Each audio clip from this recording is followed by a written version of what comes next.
Muli, magandang hapon po sa inyong lahat at maligayang pagdating sa Pandayosesis na Dambana at Parokya ng Mahal na Birhen ng Fatima. Ang mamumuno po sa ating banal na pagdiriwang ay ang ating Shrine Rector at Kura Paroko, Reverend Father Aristeo M. De Leon. Sa ngalan ng Ama, ng Anak at ng Espiritu Santo, sumainyo ang Panginoon. Ngayong araw ding ito ay ating itatalaga ang mga officers ng Pamayanan Council na siyang magiging mga tulay at daluyan ng biyaya, pagpapala at kapayapaan ng dambana patungong mga tahanan ng ating mga BEC. Hilingin natin mga kapatid na sa pamamagitan ninyo ay maramdaman ng lahat ang kapayapaan ni Kristo sa tulong ng Mahal na Birhen ng Fatima. Aminin natin ang ating mga kasalanan upang tayo maging marapat gumanap sa banal na pagdiriwang. Inaamin ko sa makapangyarihang Diyos.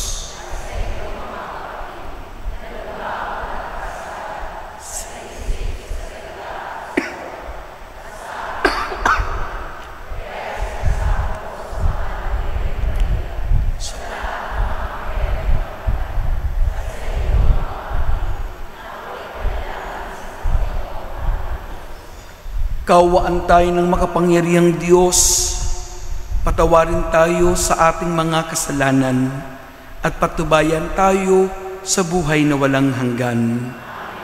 Panginoon, kaawaan mo kami. Kristo, kaawaan mo kami. Panginoon, kaawaan mo kami. Manalangin tayo. Ama naming makapangyarihan, loobin mong kami tuwangan ng banal na panalangin ng Mahal na Birhen ng Fatima, ina ng kapayapaan, upang kami lumaya sa lahat ng panganib at makapanatili sa iyong kapayapaan sa pamamagitan ni Jesucristo kasama ng Espiritu Santo magpasawalang hanggan. Pagpapahayag mula sa aklat ni Sirach. Anak ko, kung nais mong maglingkod sa Panginoon, humanda ka sa mga pagsubok. Maging tapat ka at magpakatatag. Huwag kang masisiraan ng loob sa panahon ng kasawian. Manalig ka sa Panginoon at huwag kang lalayo sa Kanya. Kung nais mong tumiwasay habang nabubuhay. Tanggapin ang anumang ipagkakaloob niya sa iyo, tiisin mo ang kadustaan kahit ano ang mangyari. Kung ang ginto dinadalisay sa apoy, ang banal ay sinusubok ng Panginoon sa apoy ng pagtitiis. Magtiwala ka at tutulungan Kanya. Maging tapat ka sa Kanya at makakaasa ka. Kayong may takot sa Panginoon, maghintay kayo sa Kanyang habag. Huwag kayong lalayo sa Kanya nang hindi kayo mapahamak. Kayong may takot sa Panginoon, magtiwala kayo sa Kanya. At walang pagsalang, tatanggap kayo ng gantimpala.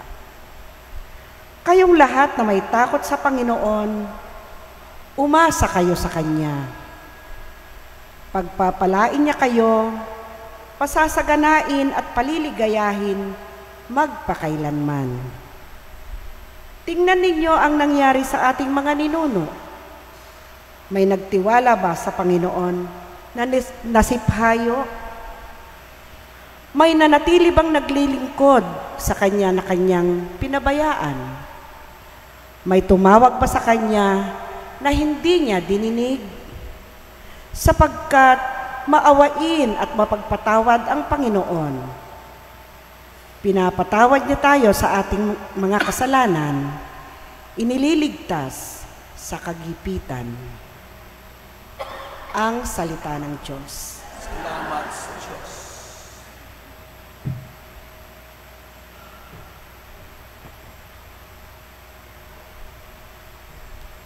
Sarili sa Diyos, ilagak at tutulungan kang ganap.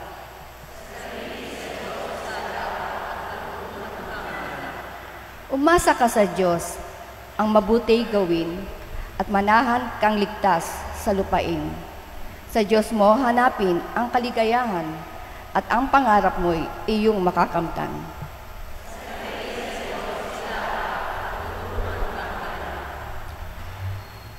Iingatan ng Diyos yaong masunurin, ang lupang minanay di nababawiin. Kahit na sumapit ang pagkahitahos, di mararanasan nila ang magdaho.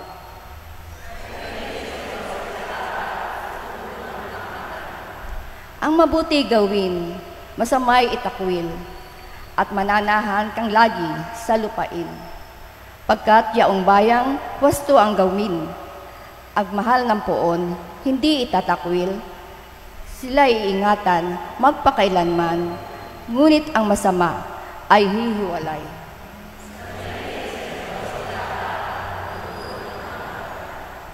Ililigtas ng Diyos ang mga matuwid, iingatan sila pag nagliligalig, ililigtas sila ay kanyang tutulungan, laban sa masama, ipagsasanggalang, sapagkat sa poon, nangungubling tunay.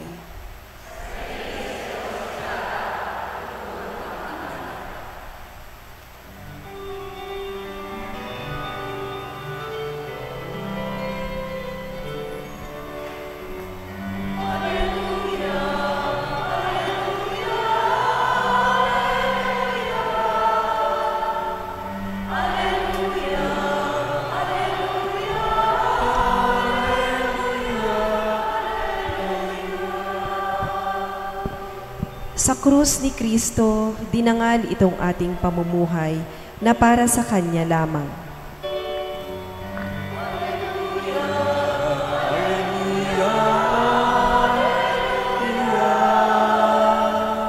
Alleluia.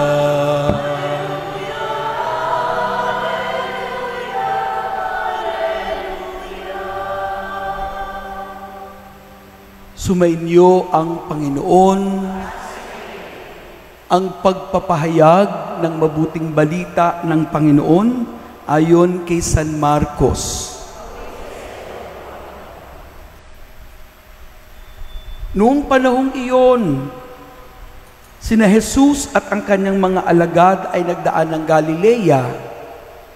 Ayaw ni Jesus na malaman ito ng mga tao sapagkat tinuturuan niya ang kanyang mga alagad. Sinabi niya, ang anak ng tao ay ipinagkanulo at papatayin, ngunit muling mabubuhay sa ikatlong araw. Hindi nila naunawaan ang sinabi niya, ngunit natatakot naman silang magtanong sa kanya. At dumating sila sa Capernaum. Nang sila'y nasa bahay na, tinanong ni Jesus ang kanyang mga alagad, ano bang pinagtatalunan ninyo sa daan? Hindi sila kumibo. Sapagkat, ang pinagtatalunan nila ay kung sino sa kanila ang pinaka-dakila. Naupo si Jesus, tinawag ang 12 at sinabi, ang sino mang nagnanais maging una ay dapat maging huli sa lahat at maging lingkod ng lahat. Tinawag niya ang isang maliit na bata at pinatayo sa harapan nila. Pagkatapos, kinalong niya ito at sinabi, ang sino mang tumanggap sa isang maliit na batang tulad nito, alang-alang sa akin, ay tumatanggap sa akin. At sino mang tumanggap sa akin, hindi ako ang kanyang tinatanggap, kundi ang nagsugo sa akin. Mga kapatid, ang mabuting balita ng Panginoon.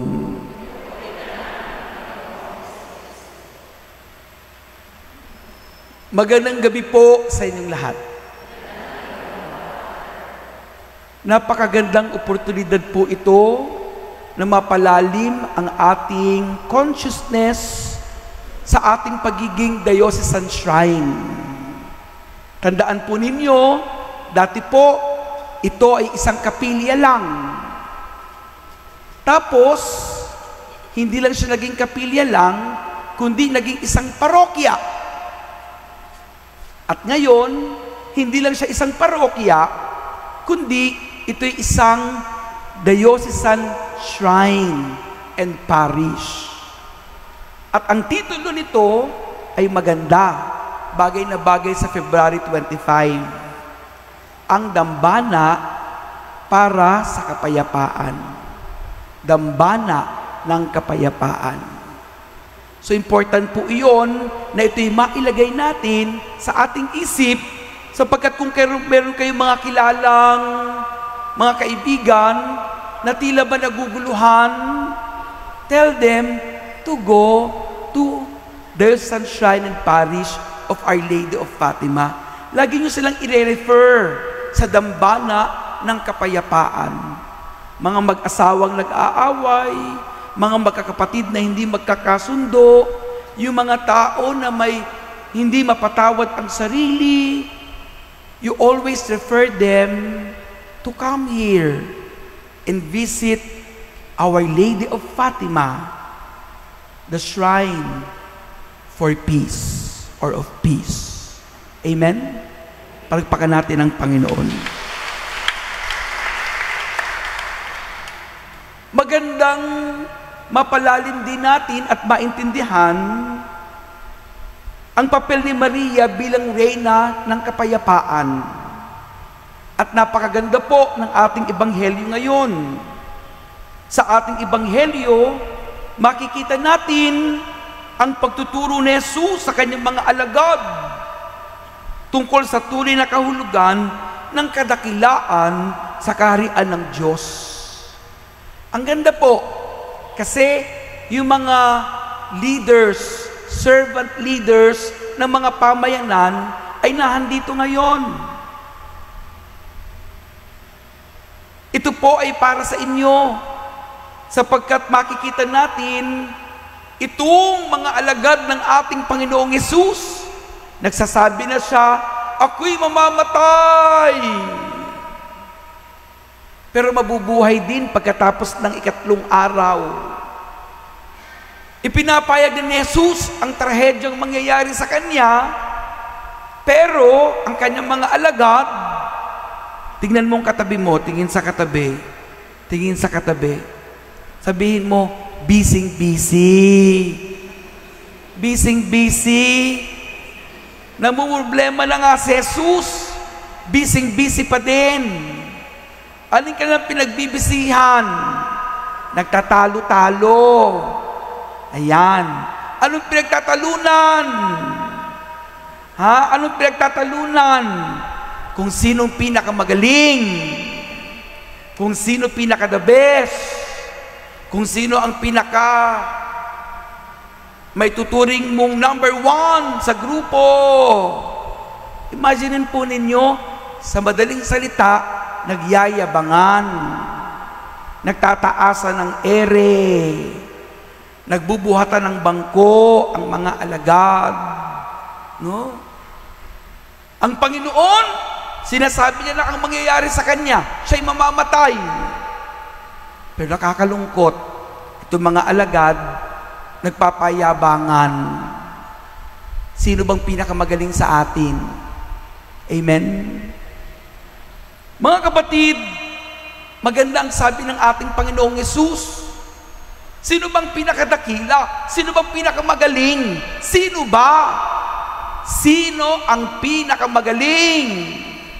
Ang sabi niya, ang sino mang nagnanais maging una ay dapat maging huli sa lahat at lingkod ng lahat. Ibig sabihin, yung pinakamagaling, yung pinakadakila, hindi mo ito makukuha sa positions, hindi mo ito makukuha sa power. Hindi. Yung pinaka naglilingkod sa inyo, siya ang pinakadakila. Kung sino yung mga kumakatok sa mga bahay-bahay, kung sino yung mga taong nagbubuhat ng mga upuan, yung mga tao na nahandyan, nagpupuyat sa mga pamayanan, umiikot-ikot, nag-aayos at kung ano-ano, yun daw ang pinakadakila. Kung minsan kasi may mga tao, yung position, ang iniisip, bas mataas ang position mo, ikaw na ang the best, ikaw na. Pero hindi. Sa ating Panginoong Yesus, hindi po iyon. Hindi nasusukat sa kapangyarihan at posisyon ang pagiging dakila. Kaya nga sabi natin, miski wala kang positions, dakila ka. Miski ikaw ay member lang, wala kang position, basta ginagawa mo yung role mo, dakila ka, pinagpala ka. Kung minsan yung mga roles and responsibilities and positions, ano lang yan? Additional responsibility. Pero hindi mo doon masusukat ang iyong pagiging dakila. Itinuro ni Jesus na ang tunay na kadakilaan ay nasa pagpapakumbaba, paglilingkod, at pagiging katulad ng isang bata. May tiwala, may pusong dalisay, at hindi naghahangad ng sariling kapakinabangan. Tingnan mo nga ang sarili mo ngayon. Tingnan mo ang sarili mo. Tingin sa sarili. Kamusta ang iyong pagtitiwala? O lagi ka na lang nagpapanik? Lagi ka na lang negative? Pag lagi kang negative, wala kang tiwala. No? Ang taong may tiwala, ano yan? Alam yan na may gagawin ang Diyos. Alam nang kikilos ang Diyos. Ha? Remember, yung ginagawa ninyo is not your personal mission. It is the mission of God. Kaya, pag binigyan ka ng mission, tutulungan ka niya, i-empower ka niya. Kailangan mo lang magtiwala. Amen? Tingnan mo ang katabi mo, tingin sa katabi. Ha? Sabihin mo, magtiwala ka palagi. Ha? Huwag puro negative kasi kapag yun ang sign of distrust. Tandaan po ninyo yan. Kapag tayo'y merong sinasabi, tapos ikaw ay negative kagad, naku, it's a sign of distrust. Walang trust doon, walang trust. So, hindi ka pwedeng maging leader pag di ka marunong magtiwala. Hindi. So, you have to develop that. You ask the Blessed Virgin Mary, Mama Mary, wala akong peace. Gulong-gulong puso ko kasi hindi ako marunong magtiwala. Lagi na lang ako nakakontra. Mama Mary, tulungan mo ko. Ayoko naman ang pakiramdam na ito. Pero it's here. Help me to trust you. Help me to trust your Son. Amen? So yun po ang number 1. Ha? Kasi, yun po talaga. Doon kayo susukatin ni Lord. Yung tiwala ninyo. Tingnan mo nga ang katabi mo ulit. Tingin sa katabi. Sabi mo sa katabi mo, magtiwala ka. Ha? Tiwala ka. Be at peace. Kung minsan wala kang peace, wala kang peace sa puso mo, wala kang peace sa isip mo, kasi nahandun yung hindi pagtitiwala. Merong distrust. Ha? Magtiwala ka. Amen? Pusong dalisay. Importante yan. Tingnan mo nga ang katabi mo. Tingin sa katabi. Sabihin mo, pusong dalisay. Pure. Pure yung intention mo. Pure yung intention mo to serve. Kung minsan, okay lang na sa simula, hindi pure. No? Kasi along the way, ipipurify naman yan ni Lord. Amen? Wala namang perfect sa atin eh. Walang perfect. Pero allow yourselves to be purified by the Lord. No? Tulad yung mga alagad ng ating Panginoong Yesus, kasama na ng ating Panginoong Yesus. Pero hayun pa rin sila. They need purification. Tayo din. Allow yourselves to be purified, no, by the Lord through Our Lady of Fatima. Amen? Pusong dalisay. Pusong dalisay. Ano pa ang sabi? Hindi naghahangad ng sariling kapakinabangan. Tingnan mo nga ang katabi mo. Ano bang ibig sabihin nung hindi naghahangad ng sariling kapakinabangan? Kasi kung minsan, alam ninyo, kung minsan yung position, ginagamit ito sa, ako ito kaya unahin niyo ako. Yan. Hindi. Walang ganun dito. Pantay-pantay pa rin tayo. Although you have your positions, pantay-pantay pa rin tayo dito. Wala dahil ikaw ang servant leader, kailangan unahin kita. Pantay-pantay tayo lahat. Walang self-entitlement. Yun, yung term. Hindi po. Kung kailangan natin pumila, pipila pa rin tayo. Kung kailangan natin maghintay pa rin tayo. Huwag natin gagamitin yung posisyon natin para makalibre. No, kung minsan sabihin natin, libre. Hindi. Kung minsan tayo ngayon nagsasacrifice talaga. Tayo. Ang mga leaders, di ba, experience ninyo, kayo pa ang tawag doon, nag-aabono. Totoo yan. Kayo pa ang nag-aabono. Totoo po yun. Kasi part yan ng pagiging servant leader. Part yan. Kasi huwag kayong mag-alala. Kasi nga at the end, pinapalitan naman ni Lord yan ng siksik, liglig, at umaapaw pa. Amen? Palakpakan natin ang Panginoon. Muli, ang reyna ng kapayapaan ay kasama natin. Hindi ba? Kaya, humility is very important. If you are humble enough to say this and that to the person, mas maganda yon. No? Kasi yung pagsasabi ng tapat, humility. Kasi ang hirap po kayang sabihan yung kapwa mo, ang hirap. Hindi ba? Kung minsan meron kang something dito sa utak mo, sa puso mo, hindi mo masabi. Pero kailangan mo ng humility. Humility, kababaang loob para masabi mo.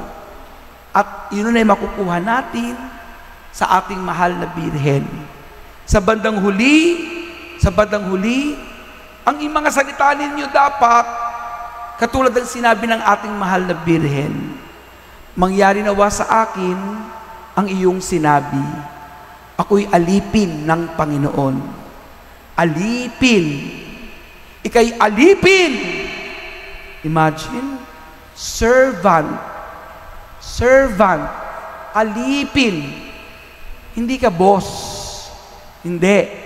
Sabi nga, si Maria, siya'y alipin ng Panginoon. Mangyari nawa sa kanya, sabi niya, mangyari nawa sa akin ang iyong sinabi. Amen? Tingnan mo nga ang katabi mo. Handa ka bang maging alipin? Ika'y alipin. Yan. Handa ka bang maging alipin? Hopefully, yun ang ipagdasal natin. Na tayong lahat ay maging mga handang alipin na tutupad ng nais ng Diyos dito sa mundo. Sa tulong at panalangin ng mahal na Birheng Maria. Amen? Tingnan mo nga ang katabi mo. Tingnan sa katabi. O mag-isip-isip ka muna, ha? Ang alipin, hindi pa pwedeng umangal. Alipin, susunod lang talaga tayo kasi alipin tayo. No? Walang aliping umaangal. Tama? Kasi alipin.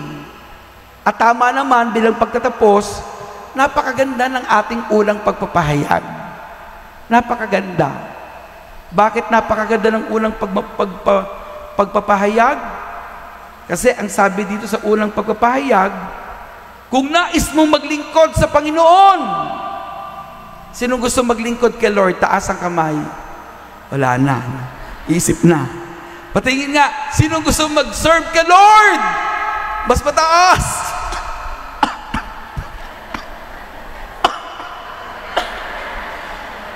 O, anong sabi? Anong sabi sa unang pagpapahayag? Anong sabi? Sino nagbasa ng first reading? Yung mga gustong mag-serve kay Lord, sino nakakatanda? Sinabi, humanda ka sa pagsubok. Yun lang, tandaan ninyo. Saan sabi? Dito galing yon. Galing kay Propeta Sirach.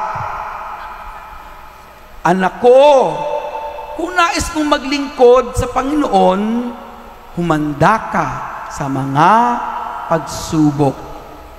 Tingnan mo nga ang katabi mo, tingin sa katabi, sabihin mo, humanda ka. Ha? Humanda ka. Humanda ka. Hindi po ako nagsabi nun. Sabi yun ni Propeta Sirach, yung mga gustong maglingkod, humanda ka. Yung iba, nagtatalo-talo na, bakit ba ako nahan dito? Humanda ka sa mga pagsubok. Huwag masiraan ng loob, maging tapat at maging matatag sa lahat ng pagkakataon. Amen? Huwag kayong mag-alala, nandiyan ang ating mahal na ina, ang ina ng kapayapaan at ina nating lahat. Palagpakan natin ang Panginoon.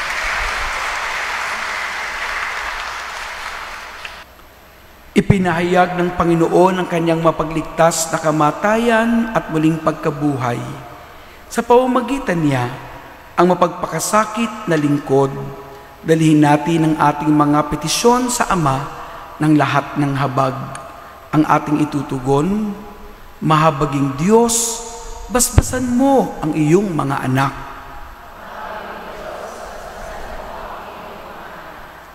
Ang mga pinuno ng simbahan, naway magpakita ng maliwanag na pananaw ng mapagtimping katatagan sa mga kaguluhan ng ating panahon. Manalangin tayo sa Panginoon. Basbasan mo ang iyong mga anak. Ang kapayapaan at pagkakaisa, naway maghari sa lahat ng mga bansa at sa lahat ng tao sa mundo. Manalangin tayo sa Panginoon. At tinawang mapagtanto na hindi matatagpuan sa pangyarihan at pagiging kagalang-galang ang tunay na kadakilaan, kundi makikita lamang ito sa paglilingkod sa kapwa. Manalangin tayo sa Panginoon. Ang mga may sakit, naway may iugat ang kanilang pagdurusa sa mga paghihirap ni Jesus sa krus. Manalangin tayo sa Panginoon. Ang bawat individual at mga pamilyang nag-aalay kaloob at mag-aalay kaloob ngayong buwan ng Pebrero, naway patuloy na magbahagi, tanda ng kanilang pagsamba, pasasalamat at pagtitiwala sa Diyos na nagpapala. Manalangin tayo. Ang bawat pamilyang sinisimbolo ng mga nakasinding kandila sa lahat ng ating mga misa, naway matugunan ang kanilang mga intensyon. Manalangin tayo. Isama po natin sa ating mga panalangin ang intensyon ng ating Novena Mass sponsors.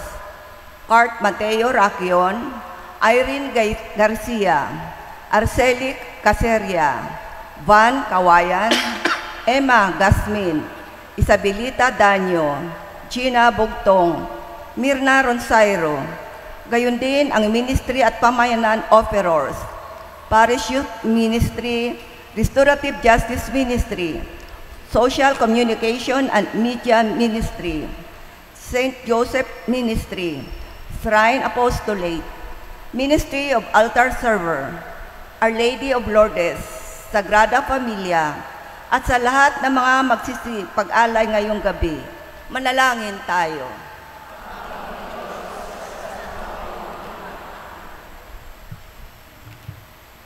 Isama natin sa ating panalangin ang makahulugang Episcopal Coronation na gaganapin natin sa March 2, 1:00 ng hapon.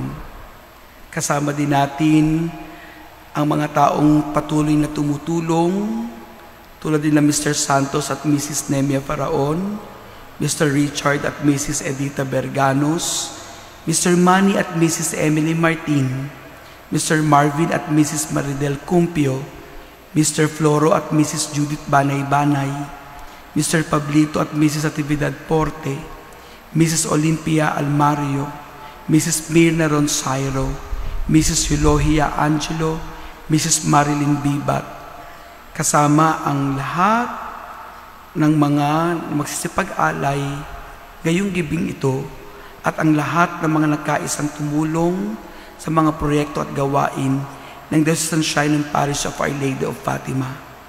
Hinihiling natin ito sa pangalan ni Jesus, magpasawalang hanggan. Amen. Manalangin kayo mga kapatid upang ang ating paghahain ay kalugdan ng Diyos amang makapangyarihan.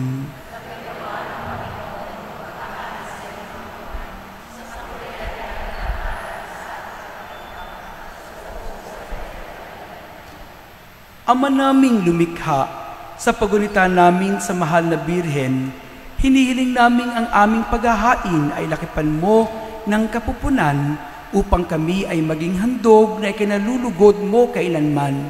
Sa pamamagitan ni Jesucristo, kasama ng Espiritu Santo, magpasawalang hanggan. Sumainyo ang Panginoon. Itaas sa Diyos ang inyong puso at diwa. Pasalamatan natin ang Panginoong ating Diyos. Ama naming makapangyarihan, tunay ngang marapat na ikaw ay aming pasalamatan sa pamamagitan ni Jesucristo na aming Panginoon. Bukod mong pinagpalang maging ina ni Jesucristo, ang mahal na biring nagpupuri at nagagalak sa iyo. Ikaw ang gumawa ng tanang dakilang bagay. Ikaw ang lumilingap sa lahat kailanman. Nilingap mo ang mahal na Birhen bilang iyong abang alipin, na iyong binigyan ng tungkuling kumalinga sa anak mong manunubos namin. Kaya kaisa ng mga anghel, nagsisiawit ng papuri sa iyo nang walang humpay sa kalangitan, kami nagbubunyi sa iyong kadakilaan.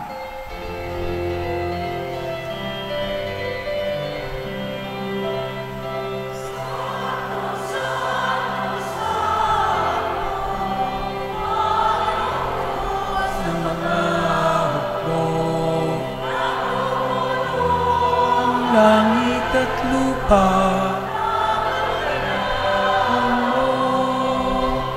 Hosana, Hosana sa kaitasan.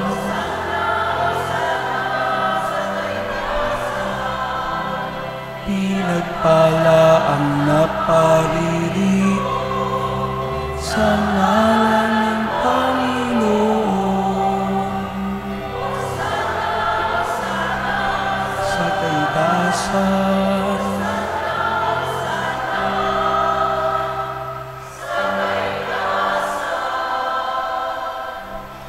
Ama naming banal, ikaw ang bukal ng tanang kabanalan, kaya't sa pamamagitan ng iyong Espiritu, gawin mong banal ang kaloob na ito upang para sa amin maging katawan at dugo ng aming Panginoong Jesucristo. Bago niya pinagtiis ang kusang loob na maging handog, hinawakan niya ang tinapay, pinasalamatan kaniya, pinaghati-hati niya iyon, iniabot sa kanyang mga alagad at sinabi, tanggapin ninyong lahat ito at kanin. Ito ang aking katawan na ihahandog para sa inyo.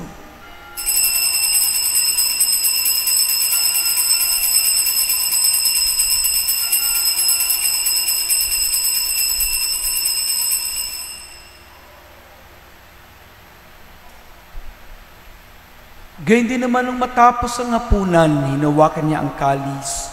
Muli kanyang pinasalamatan. Inabot niyang kalis sa kanyang mga alagad at sinabi, "Tanggapin ninyong lahat ito at inumin. Itong kalis ng aking dugo, ng bago at walang hanggang tipan. Ang aking dugo na ibubuhos para sa inyo at para sa lahat sa pagpapatawad ng mga kasalanan. Gawin ninyo ito sa pag-alaala sa akin."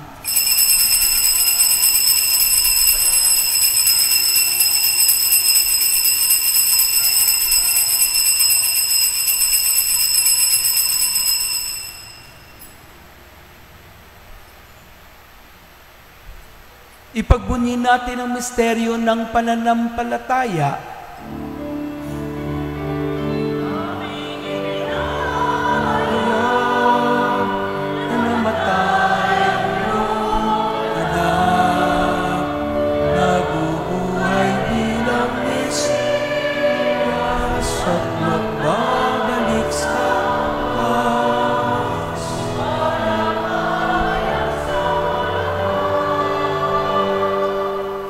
Ama, ginagawa namin ngayon ng pag-alala sa pagkamatay at muling pagkabuhay ng iyong anak. Kaya't iniaalay namin sa iyo ang tinapay na nagbibigay buhay at ang kalis na nagkakaloob ng kaligtasan. Kami po'y nagpapasalamat dahil kami iyong minarapat na tumayo sa harap mo para maglingkod sa iyo. Isinasamo namin kaming magsasalo-salo sa katawan at dugo ni Kristo ay mabuklod sa pagkakaisa sa pamamagitan ng Espiritu Santo. Ama, lingapin mo ang iyong simbang laganap sa buong daigdig. Puspusin mo kami sa pag-ibig. Kaisa ni Francisco na aming Papa, ni Roberto na aming Obispo, at ng Tanang Kaparian. Alalahanin mo rin ang mga kapatid naming nahimlay nang may pag-asang sila'y muling mabubuhay, gayon din ang lahat ng mga pumanaw. Kaawaan mo sila at patuloyin sa iyong kaliwanagan.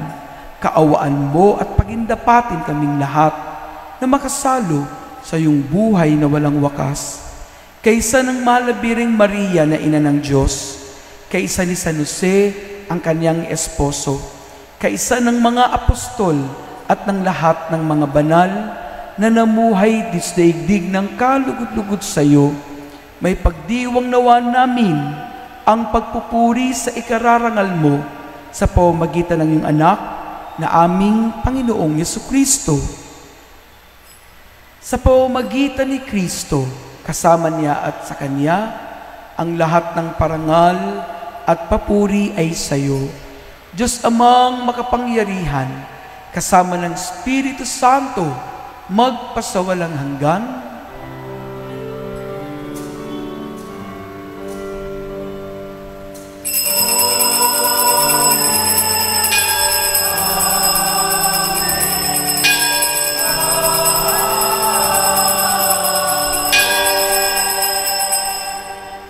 Sa tagubili ng mga nakagagaling na utos at turo ni Jesus na Panginoon natin at Diyos, ipahayag natin ng lakas loob.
Hinihiling namin kami iadya sa lahat ng masama, pagkalooban ng kapayapaan araw-araw, iligtas sa kasalanan, at ilayo sa lahat ng kapahamakan, samantalang aming pinanabikan ang dakilang araw ng pagpapahayag ng tagapagligtas naming si Jesucristo.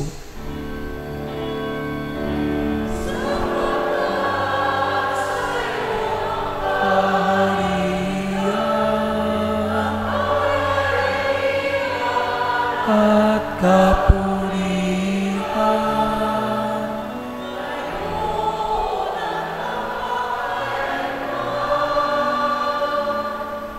ngayon at magpakailan. Panginoong Jesucristo, sinabi mo sa iyong mga apostol, kapayapaan ang iniiwan ko sa inyo, ang aking kapayapaan ang ibinibigay ko sa inyo. Tungayan mo ang aming pananampalataya at huwag po ang aming mga pagkakasala. Pagkalooban mo kami ng kapayapaan at pagkakaisa ayon sa iyong kalooban, kasama ng Espiritu Santo, magpasawalang hanggan. Ang kapayapaan ng Panginoon ay lagi nawang sumainyong lahat. Magbigayan kaya't maghangad ng kapayapaan sa isa't isa. Peace be with you. Peace. Peace be with you.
Itong kordero ng Diyos.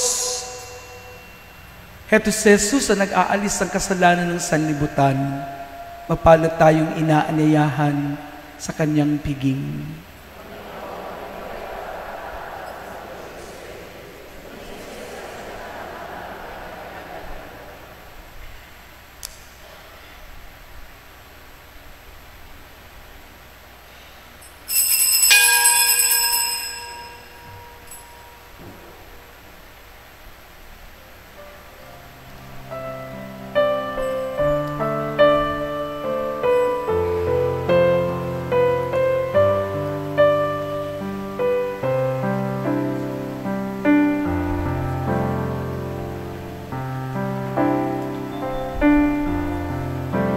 Sa ilalim ng iyong awa ay makalangit na biyaya, Maria, ina ang maamo mong mukha, isang ilaw ng kapayapaan, isang tahimik na liwanag, gabay namin sa luwag at madilim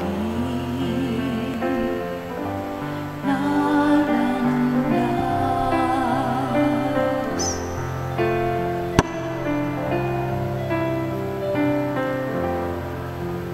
Ang iyong puso'y isang kanlungan, dalisay at totoo.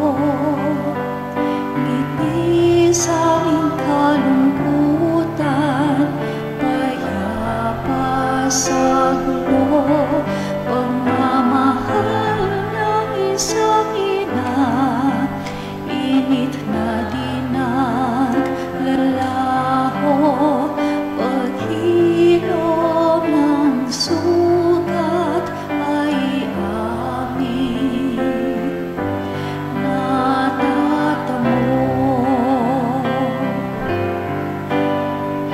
Ina ng kapayapaan, ang iyong pangalan ay aming tinatawag, pagtugon sa aming dalangin ay iyong tinutupad.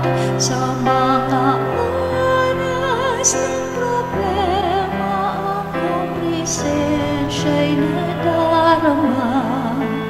Alinlangan ay pinapari ng pag-ibig mo, Ina.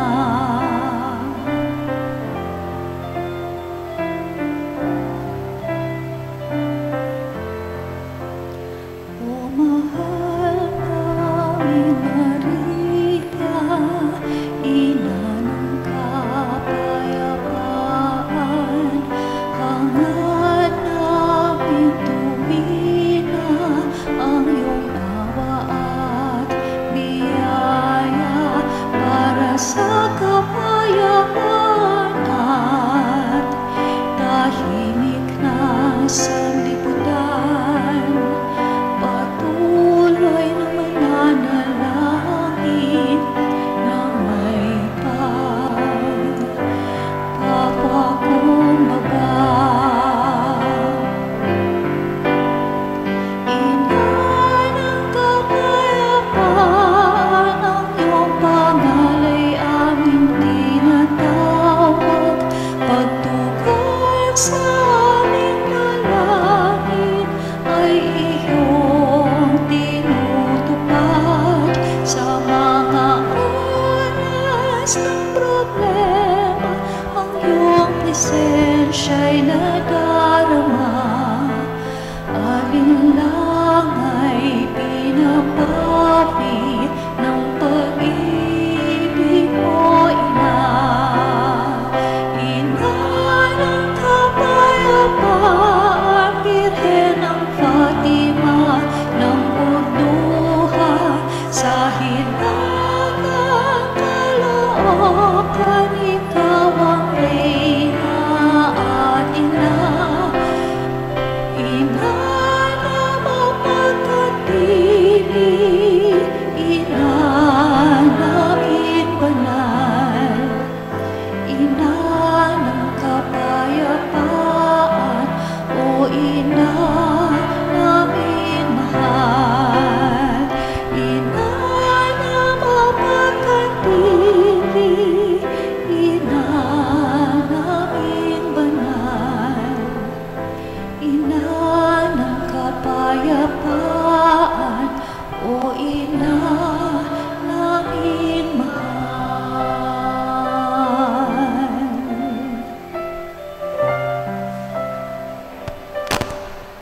Magsiluhod tayong lahat. Prayer to Our Lady of Fatima. O most Holy Virgin Mary, Queen of the Rosary and Mother of Mercy, we turn to you with hearts full of gratitude and hope. In your apparitions at Fatima, you called us to prayer, penance, and conversion. Now, as we prepare for your episcopal coronation, we entrust our lives, our families, and our parish community to your maternal care. Guide us closer to your Son, Jesus, and help us to respond to your call with faith and love. O Immaculate Heart of Mary, we humbly ask you to intercede for us during this novena. Help us to grow in faith, hope, and love. Protect us from sin, strengthen us in trials, and guide us along the path of eternal life. As we honor you with this coronation, may we also honor your Son, Jesus Christ, in all that we do. Mary, Queen of the Most Holy Rosary, may your episcopal coronation remind us of your constant presence in our lives. Reign in our hearts, protect us from harm, and bring us closer to your Son. We entrust our needs to your loving care, confident that you will bring them to Jesus. Amen. Our Lady of Fatima, Pray for us. Saint Joseph, Pray for us. all the angels and saints in heaven, Pray for us. Jesus, I trust in you. Jesus, I trust in you. Jesus. I trust in you. Hail Mary, full of grace, the Lord is with you. Blessed are you among women, and blessed is the fruit of your womb, Jesus. Holy Mary, Mother of God, pray for us sinners now and at the hour of our death. Amen. Hail Mary, full of grace, the Lord is with you. Blessed are you among women, and blessed is the fruit of your womb, Jesus. Holy Mary, Mother of God, pray for us sinners now and at the hour of our death. Amen. Together, Hail Mary, full of grace. The Lord is with you. Blessed are you among women, and blessed is the fruit of thy womb, Jesus. Holy Mary, Mother of God, pray for us sinners, now and at the hour of our death. Amen. Our Lady of Fatima, Queen and Mother of Caloocan North, pray for us.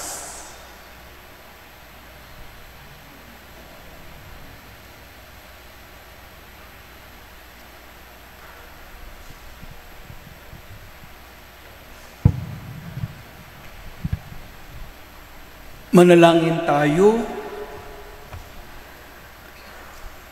Ama naming mapagmahal, ang aming pagsasalo sa haing nagbibigay buhay, sa pagunita namin sa mahal na ina ng iyong anak, ay magdulot nawa sa amin ng iyong kagandahang loob, upang lagi naming madama ang iyong paglingap sa pamamagitan ni Jesucristo, kasama ng Espiritu Santo, magpasawalang hanggan. Sumainyo ang Panginoon. Pagpalain kayo ng makapangyarihang Diyos, Ama, Anak at Espiritu Santo. Amen. Tapos na po ang ating pagdiriwang. Humayo kayong taglay ang pag-ibig ni Kristo. Salamat sa Diyos.